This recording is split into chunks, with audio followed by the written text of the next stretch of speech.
a turning point in history as Donald Trump is voted back into power. This week on Firing Line. This will truly be the golden age of America. That's what we have to have. He's the first convicted felon to be elected to the nation's highest office and is only the second former president to win another non-consecutive term. Donald Trump is also the only president who did not accept electoral defeat. We will never give up. We will never concede. It doesn't happen. You don't concede when there's theft involved. Leading to the January 6th attack on the U.S. Capitol. But Americans delivered Trump a clear victory this week over Vice President Kamala Harris, who then did what Trump refused to do 4 years ago: concede. We will engage in a peaceful transfer of power. Jon Meacham is a Pulitzer Prize-winning presidential biographer who has voted for candidates from both parties. I don't think history offers us comfort in this hour. I do think it can offer us inspiration. This last election day, he wrote that Trump poses a unique threat to the nation. What does Jon Meacham say now? Firing Line with Margaret Hoover is made possible in part by Robert Granieri, Vanessa and Henry Cornell, the Fairweather Foundation, and by the following. Corporate funding is provided by Stevens, Inc. Jon Meacham, welcome back to Firing Line. Thank you. Donald Trump has won back the White House after being voted out of office 4 years ago. He is the first president since Grover Cleveland to win a second non-consecutive term, the first Republican in 20 years likely to win the popular vote. In the context of the country's nearly 250-year history, what does Trump's victory tell you about the state of the nation? I don't think anyone's ever had as strong a grip on a party as an unconventional figure as Donald Trump has on the Republican Party, and now a popular vote victory, which in a polarized age is a very significant thing. There is an extraordinary concern, self-evidently, about the Democratic Party's capacity to enable democracy to deliver. And into that situation, onto that stage, steps someone who promises universal solutions and plays bluntly on an enormous amount of grievance politics. But the question we now have to deal with is, are the greatest concerns that people like me have, which is that he is a unique threat to constitutional government, are we going to be proven wrong? And I hope we are. President Biden borrowed a phrase from you to describe the 2020 election as the battle for the soul of America. That phrase we heard again this week in the Rose Garden. You know, the struggle for the soul of America since our very founding has always been an ongoing debate and still vital today. Jon, as a historian, what do you see was at stake in this election? The constitutional order, as you and I grew up understanding it. I believe that President Harris would have been a sequential chapter in the American story. And I believe that there is a risk that the second Trump term would be a wrench and something beyond that story. And again, I very much hope that so many of my friends who have told me that that concern is hyperbolic, that I take what Trump says too literally, I hope they're right. But there's no mystery about what the country chose. And if you believe in democracy, as I do, then you can't only respect results that you like. And so I think what's at stake, what was at stake on Tuesday, is still at stake. We've moved from having an option, besides President Trump, to counting on guardrails and his own instincts, his own capacity to not follow through on the kinds of things that he says. And that's very cold comfort for a lot of people.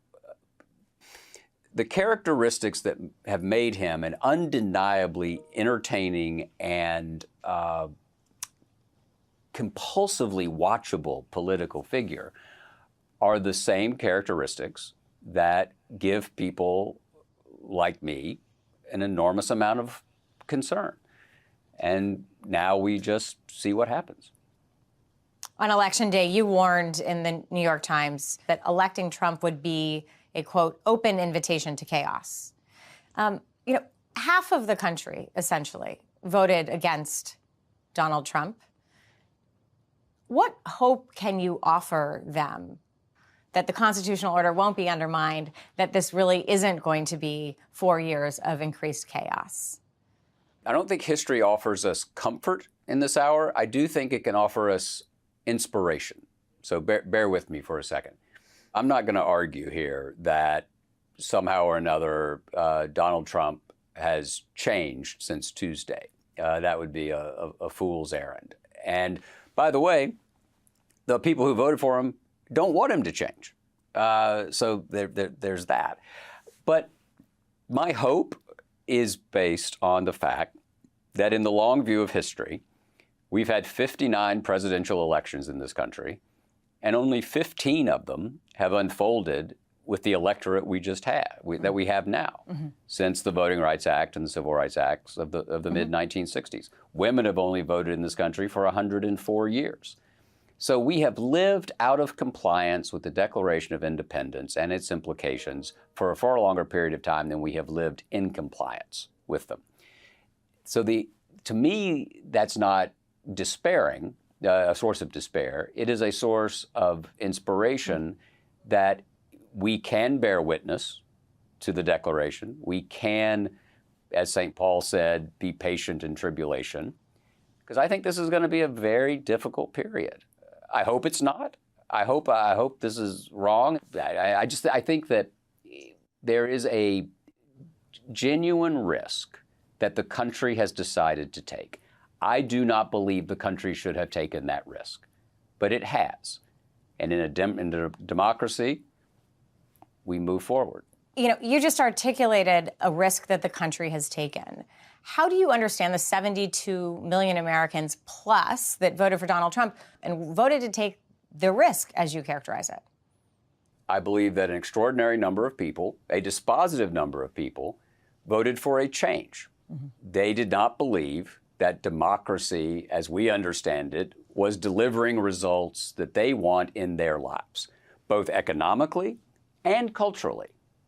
Because again, there's no mystery here, what Donald Trump has said. There's no mystery about what happened after the 2020 election. And Margaret, for what it's worth, I thought for a long time that President Trump was a difference of degree but not of kind. That he was a populist figure in a recognizable American vernacular. And then the 2020 election and his attempts to overturn it happened. And that's a difference of kind. Richard Nixon didn't do that in 1960. Hubert Humphrey didn't do it in 68. Al Gore didn't do it in 2000. Hillary Clinton didn't do it in 2016. That's just different. What I think happened this week in this election is people weighed, if people put that concern in their calculus, they decided that having someone who, with a certain degree of unconventionality, to try to change things in their daily lives was worth that larger risk. And that also means that they looked at the Democratic Party and they did not see enough that resonated with them to cast that most personal of votes, the presidential vote. The only vote in the whole country, the whole system, where everyone gets to weigh in on a particular choice. The president and the vice president are the only nationally elected people. And so it is at once grand and personal. In his victory speech, former President Trump, President-elect Trump, vowed to follow through on his campaign promises, which have included political prosecutions, mass deportations, pardons for the January 6th rioters. I spoke to General H.R. McMaster last week, and he has frequently referenced this notion that we need to listen to authoritarians when they say what they plan to do. But my question for you as a historian of the American presidency is, how seriously ought we take campaign promises from a newly elected American president. And I think this question gets at how strong are the institutions and how capable is President-elect Trump at following through on some of these promises. I don't think we should sugarcoat this or minimize it. I think this is a genuine risk. And I base this on what John Kelly has said, on what General McMaster has said, on what General Milley has said, on what so many people with firsthand experience of the empowered Donald Trump have said, and at great personal risk in their professional and personal lives, came out against the event that just happened. Don't listen to me. Listen to the people who served him. Yeah. And so is this a real risk? Absolutely, it's a real risk. No concern that people had before this week went away this week. The risk became real as opposed to perspective. In her statement acknowledging that Donald Trump had won the election, former Representative Liz Cheney said, quote, "Citizens across this country, our courts, members of the press, and those serving in our federal, state, and local governments must now be the guardrails of democracy." The press, John, as you well know, took a lot of criticism from both sides throughout this campaign. And frankly, if it's going to be a guardrail in a next Trump administration, with decreased confidence in the media, how will the media play a role in a second Trump term? The issue with the press as a guardrail is the press's power is persuasive, not actual, not mechanical. Does that make sense? It's that the press can report, but it can't take action unless the people want to take action on the information that they are provided. So this is about us. This is about the American people. And now we see what happens. Donald Trump also said this week that many people have told me God spared my life for a reason, and that reason was to save our country and to restore America to greatness. How do you reflect on that statement? You know, President Reagan thought the same thing after the assassination attempt in 1981. He talked about it. I blessedly have never been shot at. I don't want to cast any stones in terms of how people have reacted to and how they interpret that terrible, unacceptable crime of assaulting the former president. I will say that there is an enormous amount of peril in any one of us believing that we have a special monopoly on truth or destiny. After Ronald Reagan's landslide victory in 1984, where he won 49 states, Buckley dedicated an entire episode of Firing Line to discussing the fallout for Democrats. The failure of the Democratic Party in the national election is generally conceded to have told us something about the collapse of liberalism as we have known it during the past half-century. There are those who A, insist the pieces can be picked up and reassembled, B, those who feel we should be grown up about the collapse of liberalism and move to the realism of conservative policies, and C, those who believe we should push out to the left. What do you expect the post-mortem for the Democratic Party will be?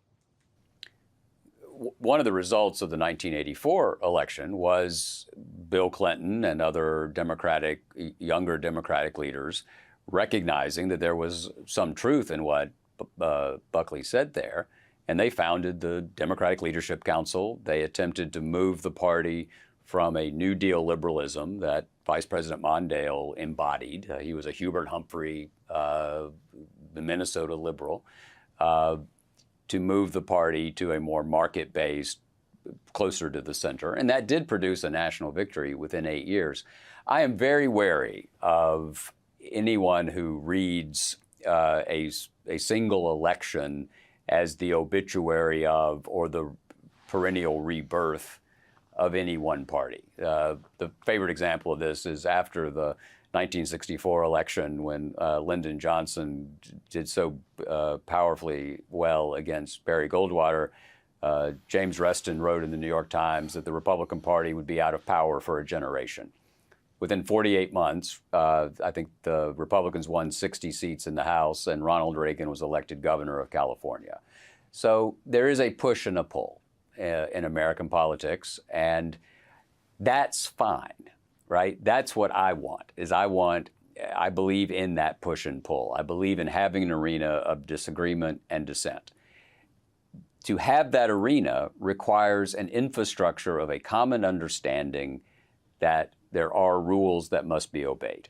And that is the question that confronts the nation at this hour and will for the next 48 months, is will the incumbent president not do what he has said he wants to do?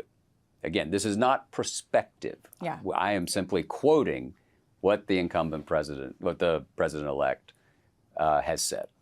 The only other president to win non-consecutive terms was Grover Cleveland, and his second term in office proved to be far less popular and less successful than his first term. He returned to office as a lame duck president with less power and less ability to pursue a long-term agenda. How do those challenges apply to this current context? It's a fascinating question. And will this set off an instant race among a next generation of Republican and MAGA leaders for the secession? That is, will the drama, the question you're asking, which is a great one, is have we just inaugurated a new season of secession? And will that be an enveloping drama of the Trump presidency? I don't see how it isn't. And I think it'll absolutely affect governance. And the future of the Republican Party is now pretty clearly whatever Trump or Trump-adjacent people want it to be. Yeah. And so the notion that there is an established, that's just gone, right? That is the notion that there is this Bush, Cheney, Reagan core and that this is a passing storm. No, this is Donald Trump's party. Many Republicans argued through the course of this election on the other side of your argument, and they argued that the institutions will hold. The institutions checked Donald Trump's worst instincts in his first term, and they will do so again. The institutions are human, and the institutions have to be manifest in a person. Mike Pence helped save the Republic in January of 2021, right? Bill Barr, on several occasions, it's been reported, stopped the worst instincts.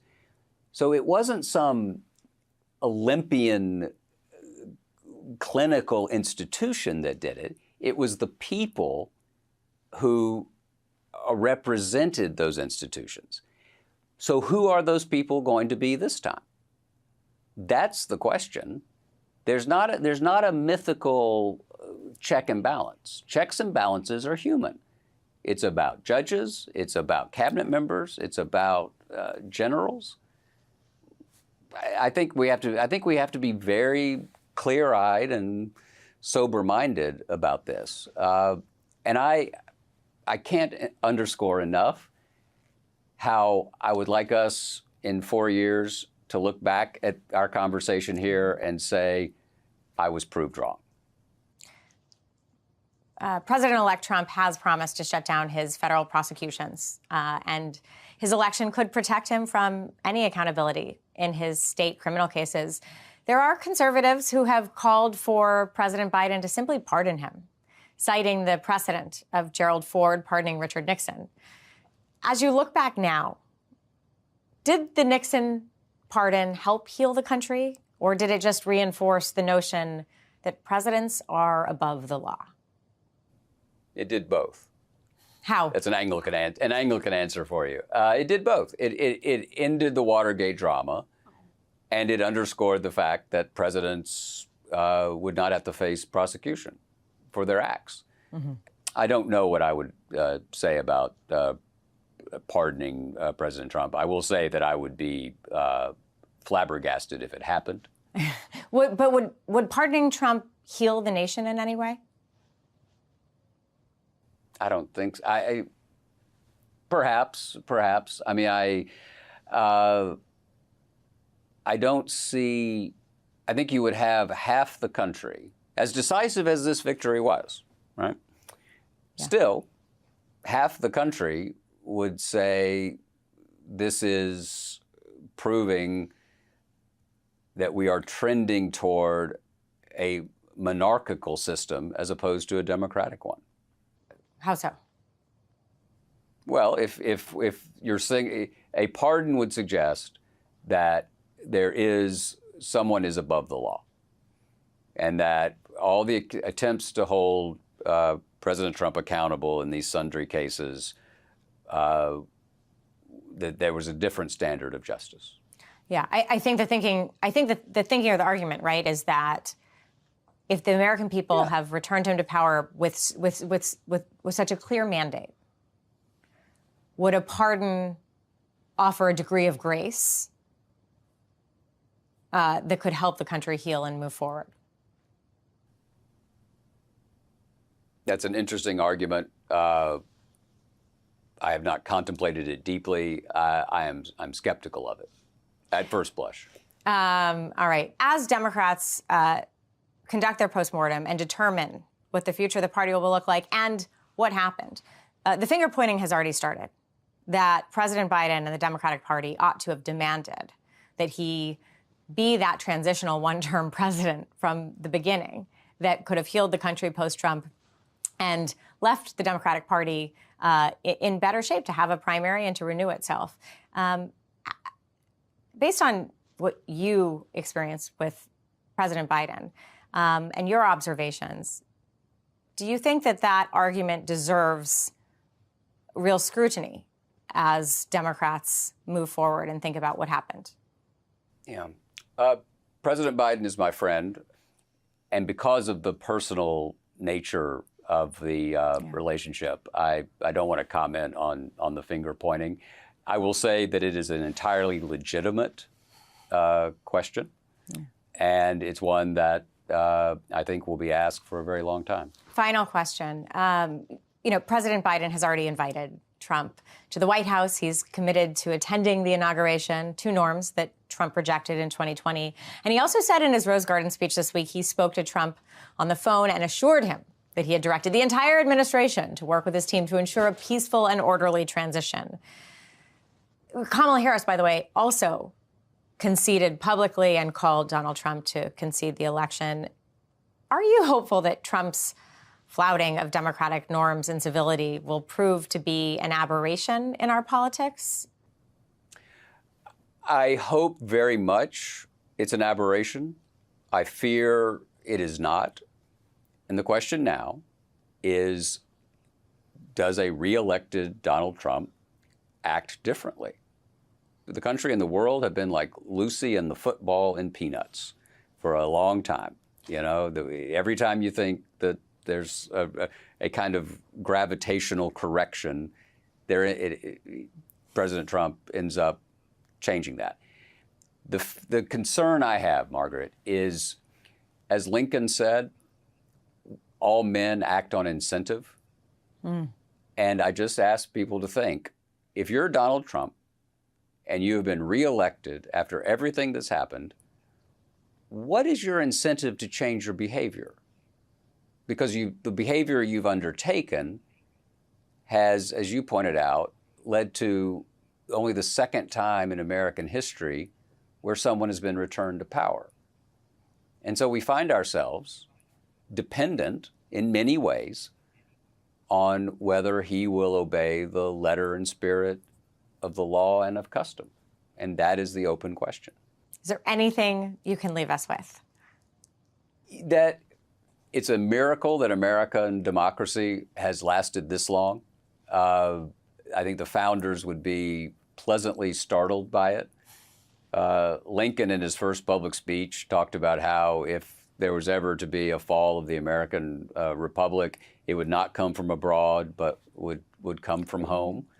And I think that we have always known that eternal vigilance is the price of liberty. And this is an hour for citizenship. If I were a Trump voter, I would not gloat. And as a Harris voter, I believe that one should not despair. Jon Meacham, for those words and inspiration, thank you for returning to Firing Line. Thanks, Margaret. Firing Line with Margaret Hoover is made possible in part by Robert Granieri, Vanessa and Henry Cornell, the Fairweather Foundation, and by the following. Corporate funding is provided by Stevens, Inc.